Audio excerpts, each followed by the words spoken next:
And now we will continue.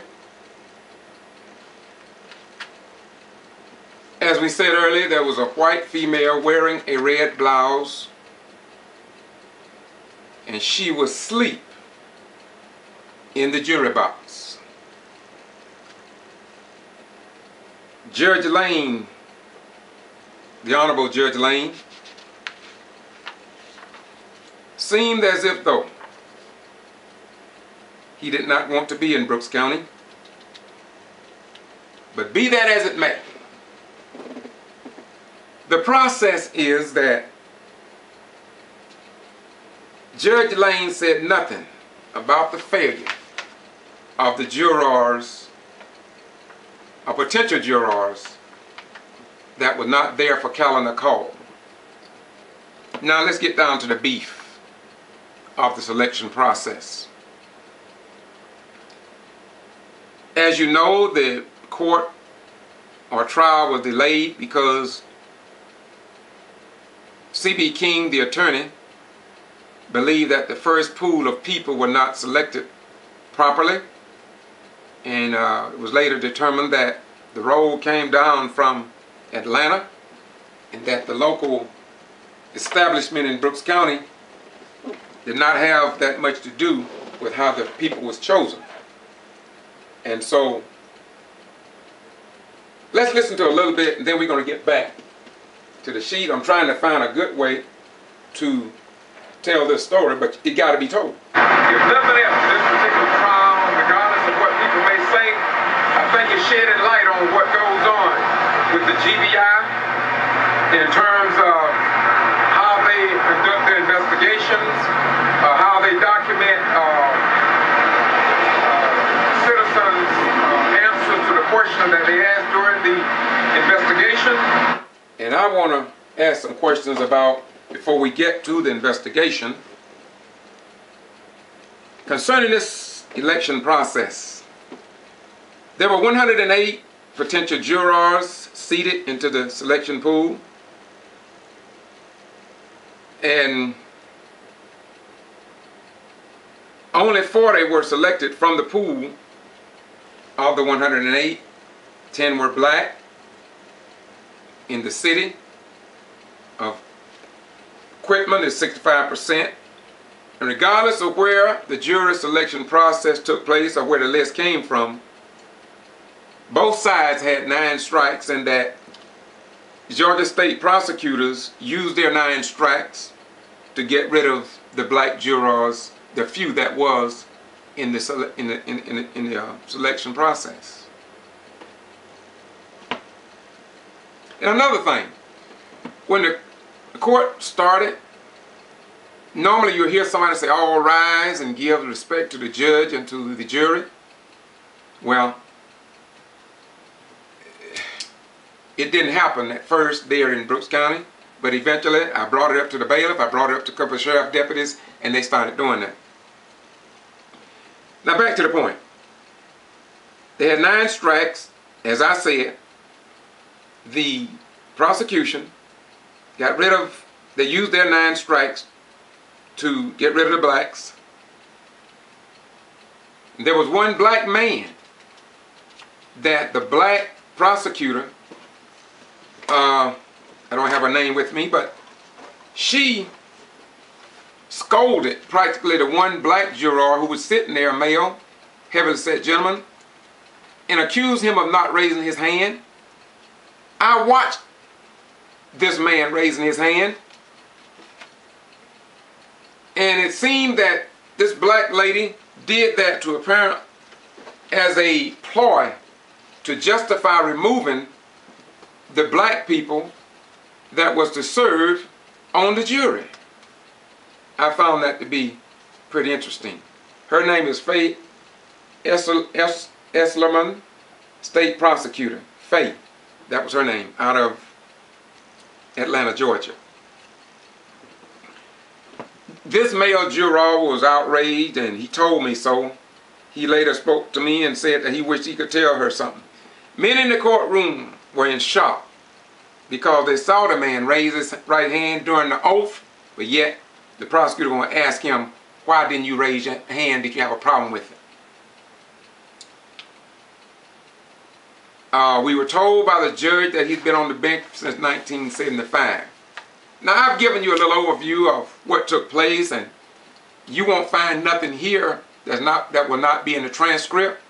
In fact, you're going to find a whole lot more, I'm sure, than I have here. But I made sure I got some of it so you would know the rest of the story. The second day, September 23rd, first witness name was Chris Williams.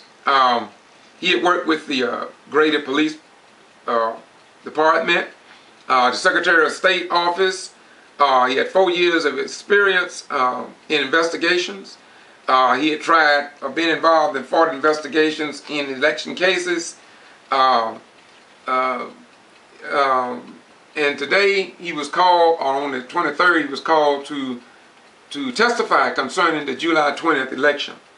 And now we're going to refer to our witnesses only by number rather than name. So this was going to be referred to as the first witness. The first witness said that they received 12 to 29 complaints concerning the voting irregularities. And of course the G.B.R. was called in because of these complaints. And the G.B.R. along with the Secretary of State's office, they worked together on this particular case of alleged voting fraud and absentee ballot, handling of absentee ballots.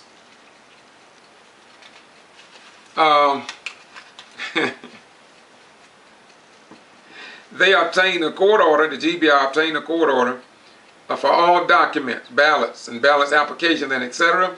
And it was transported them to the G.B.R. And this order came from the Superior Court. Now let's get down to the brass tacks of what happened. First, it was explained that they matched the ballots up and the applications. They performed 402 interviews. Secretary of State and the G.B.R. agents went out and completed a 2-page, 16-item questionnaire, which was brought many questions from C.B. King and the prosecutors around these particular 2 pages of a questionnaire. G.B.R. agent Braswell, female, went out to voters' home. The Secretary of State's office received, as I said, many complaints, and they go on to see and find out what happened. And the witness number 1 assured us that it was not an issue about race, but it was an issue about voter fraud and the responses they received.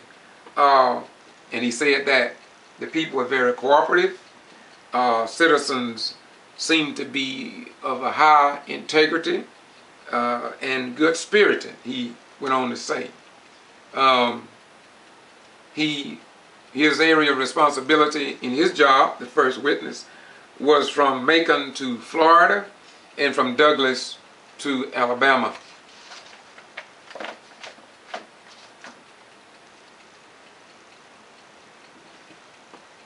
After the witness number 1 identified himself, he was asked what kind of dress did he wear when he went out in the field, and he said he wore a coat and tie, a badge, a long sleeve shirt, handgun, handcuffs, and etc. The normal routine things.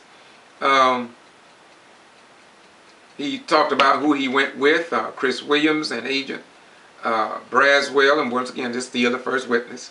I'm trying not to call names, but it's hard. He had 26 years of law enforcement experience. The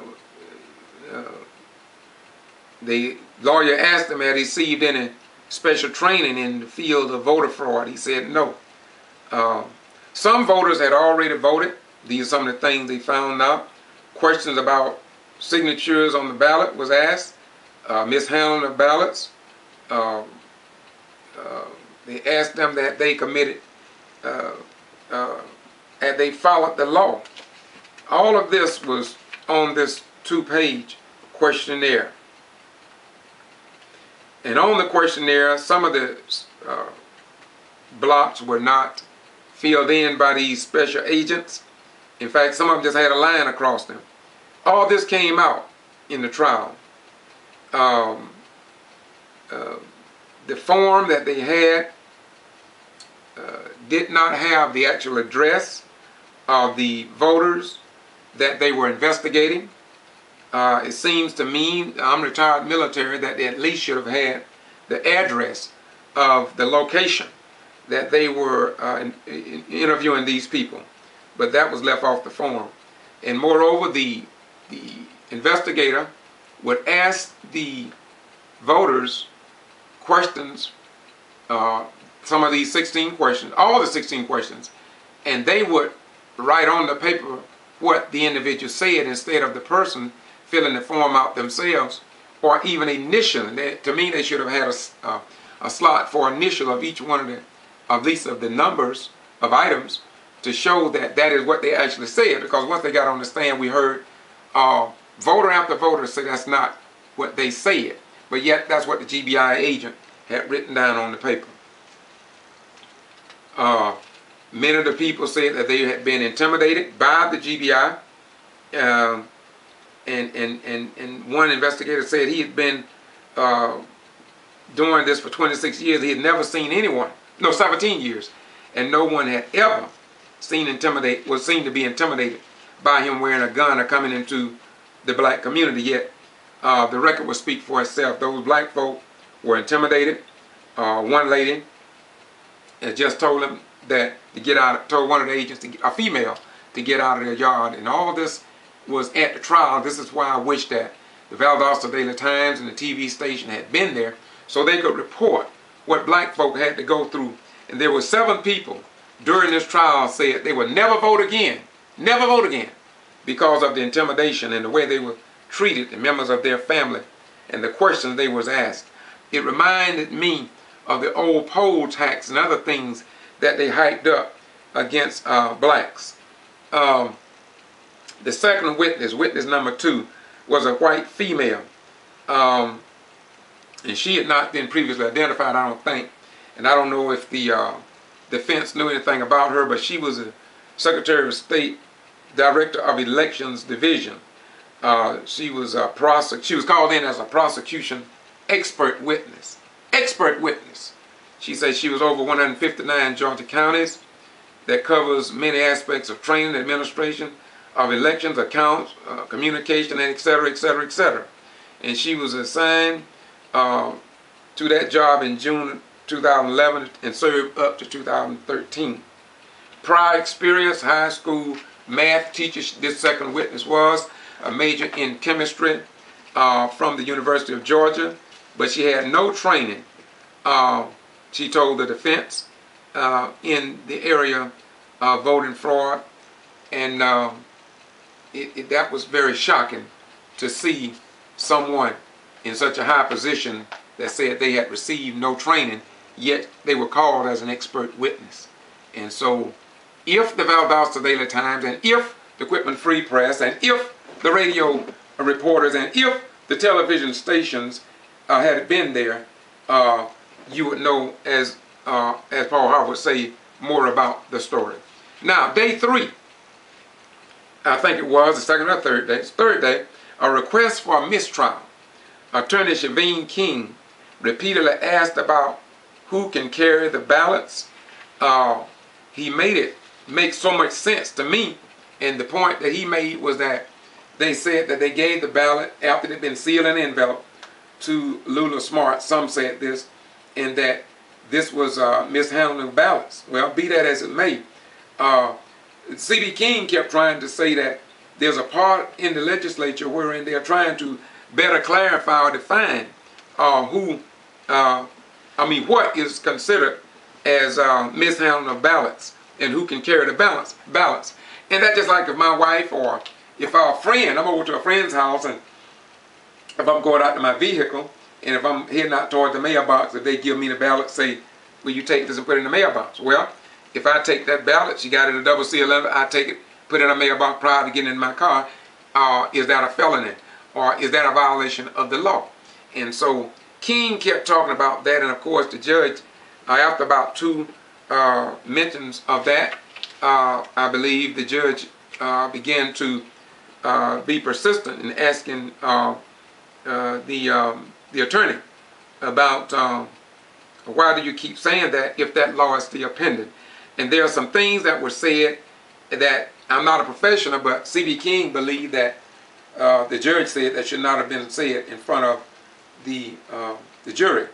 And then he turned and said that how can my client receive a fair trial by the statement that the judge made. Be it as it may, the judge denied that mistrial request and the case proceeded. I don't know if the Valdosta Daily Times or the local South Georgia News Media reported that, but if they were there, then you would have gotten that in the newspapers even before the trial ended in a mistrial. But as it is, and as I've been saying for many years, down here, it seems as if though the news is suppressed and abated and very seldom reported as it should be reported. Then we had another individual that worked at the Brooks County Postal Service. His name was, I'm going to stay away from the name, John Boone, his name was. And he noticed that there were bundles of mail, absentee ballots, in a drop-off box outside the post office. And what he did, according to testimony, when he saw it, he obtained them. Let me get to another point. This individual said he had 17 years of experience. He was employed in February 1996 as a postal window clerk. He assorted routes, he worked the windows, worked packages, stamps, purchased sales stamps, etc., worked with incoming mail, dropped boxes outside the post office. When he noticed, during the performance of his duties, he noticed bundles of absentee ballots, and this seemed strange to him. So he notified the G.B.R. and the Postmaster General. First time he did this was in 2009 and 2010, it's reported from testimony. And yes, he notified the Postmaster General, as I said, which I think was a good thing. But you will find out that he took these ballots and he wrote down the person's name. He wrote down the address. This was during the court case, and I'm sure this will be in the transcript of the court. And he wrote it down, wrote all the names down, and he put them in his shirt pocket. He even took them home. So my question is, I know this case is not about the law of the Postal Service, but how could an individual take this information that didn't belong to him in the performance of his duty, put them in a cash box that had nothing to do, in my opinion, with his job? So I think that maybe the G.B.R. probably should have been investigating this, the procedures.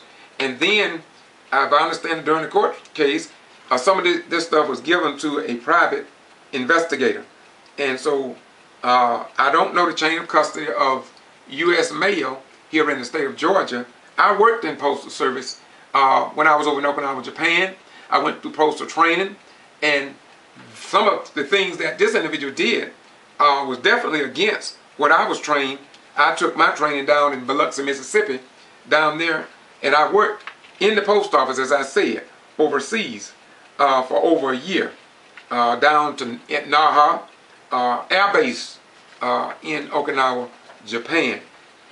I had a little experience in postal work, and I thought that what he did, if not illegal, was definitely something that should have been dealt with, and he should not be seen as a hero in my book. But somebody needs to make sure that the citizens in Georgia mail is protected and that it is not given out so easily, nor their addresses taken home. It wasn't right, in my opinion, and according to the training that I received. And even more sickening or disappointing was that when this information was passed to the G.B.R., it was passed over by an individual with 17 years of postal experience. And when the attorney, C.B. King asked him, had he ever heard of the Privacy Act? He said no. He said he never heard of the Privacy Act with 17 years of postal experience. And I found that to be extremely hard to believe. So the postmaster, M. Rowley, was familiar with this case. And during this day, two black females were sitting in the courtroom. Judge Lane scolded them and said they were laughing. And I can't understand why the judge had to do that publicly to these black females, to the degree that he did it. To me, it was disrespectful, and I believe that if the local news media agencies had been there, I think they would have noticed this. I believe they would have reported to the general public, and they should have. Look, we had about 8 deputies in the room at all times, bailiffs there, and other people that was employed by the court. If there was noise, which there were in some cases, I don't think the judge should have had to get up to say anything with the number of deputies we had there. So the purpose is, what was the purpose of the deputies? What was the purpose of the bailiffs? For the judge to come from the bench to talk to these 2 adults, mothers of children, the way that he did. And I'm trying to say that with all due respect to the judge, because I had met with the judge before at another hearing concerning the Quitman 10, and he was most professional. He had a good sense of humor. But I think that he was totally frustrated by the billing, number one, by the courtroom, the lack of courtroom ethics. I think this had something to do with it. Witness number 4. Young black person. They seem scared. This particular agent, 27 years in law enforcement experience. He came to the G.B.R. in 1993. He had 5 years experience as an investigator. And when C.B. King questioned this investigator about, rather than having people answer questions and then for the G.B.R. agent or the Secretary of State representative to translate what was said, why didn't they just have a tape recorder? And Dr. King asked him, would that be better than him writing down what a person said when the person does not even get to initial or say that this particular question was answered or written correctly? Now, they signed the form, but many of the people that I heard, and you will see when the transcript comes out, that some of them say that what they wrote was not what they said. And of course, somebody wrote on the form that they gave certain things to Lula Smart. Well, if the person didn't do it, then we have to ask about the integrity of the G.B.R. agent or the person that was filling out the form. And if someone had not talked to them in terms of trying to prosecute these black African Americans for doing nothing more than exercising their right to vote. And we look back, the Valdosta Daily Times, southern states moved to tighten voter rules. And so it seems like the old Jim Crow laws are back upon us. But the case of the Quitman 10+2 was one that I had never seen one like it. And this is why I kept a few notes, because when I found out the news media just was not going to report what took place in the Brooks County courtroom, and I figured I needed to jot something down, and that's what I did. Back in a minute.